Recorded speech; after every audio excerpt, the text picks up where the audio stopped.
DHS shut down మళ్ళీ అంతకుముందు already ఒక షట్ డౌన్ అయింది. ఇక దాంట్లో నుంచి మళ్ళీ కోలుకొని అంతా పర్ఫెక్ట్ గా నడుస్తుంది అనుకునే టైంలో మళ్ళీ ఇప్పుడు పార్షియల్లీ డిహెచ్ఎస్ షట్ డౌన్ అయితే అయింది. లా మేకర్స్ అంతా ప్రెసెంట్ 10 days అంటే వాషింగ్టన్ నుంచి ప్రస్తుతానికి 10 days బ్రేక్ తీసుకున్నారనమాట. మరి ఇది ఎన్ని రోజులు నడుస్తుంది అనేది అయితే తెలియదు. కానీ అయితే ఏంటంటే టెన్షన్ పడాల్సింది, పానిక్ అవ్వాల్సింది ఏం లేదు. కానీ అంత ఫుల్ షట్ డౌన్ అయితే కాదు. కాకపోతే అసలు షట్ డౌన్ ఎందుకు చేశారు అంటే ఈ అపోజిషన్ వాళ్ళు ఏంటంటే వాళ్ళు మెయిన్ ఇమిగ్రేషన్ టార్గెటెడ్ గా జరుగుతున్నటువంటి రైట్స్ మీదనే వాళ్ళు చాలా డిమాండ్స్ అనేవి పెట్టారనమాట.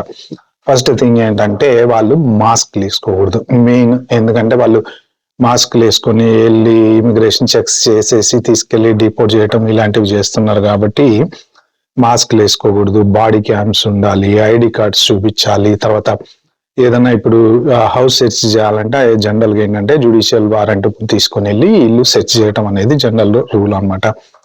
దానికి ఏంటంటే ఈ మధ్యన ఐస్ వాళ్ళు ఏంటంటే ఇల్లు కూడా సెర్చ్ చేయొచ్చు వితౌట్ వారెంట్ లేకుండా అని చెప్పేసి కూడా కొన్ని న్యూస్ వచ్చినాయి. వాళ్ళు ఇంటర్నల్ మెమో ద్వారా ఓకే చేశారు అని చెప్పేసి కూడా అనుకున్నారు. దాని తర్వాత 2-3 అంటే వీడియోలు కూడా మనం చాలా చూసాం కదా, ఇళ్ళకి వెళ్ళటము, రైడ్ చేయటము, తీసుకెళ్లి డిపోర్ట్ చేయటం అలాంటివి జరిగినాయి. కొన్ని ఇన్సిడెంట్స్ జరిగినాయి. At the same time students ని సెర్చ్ చేశారు, తర్వాత ఇండియన్ స్టూడెంట్స్ ఇద్దరిని అరెస్ట్ చేసి మళ్ళీ తర్వాత వదిలేశారు. ఇలా రకరకాలుగా జరుగుతున్నాయి. కాబట్టి వీళ్ళు ఏంటంటే ఏది చేసినా కానీ వారెంట్ ప్రకారం చేయాలి, రూల్ ప్రకారం ఫాలో అవ్వాలి.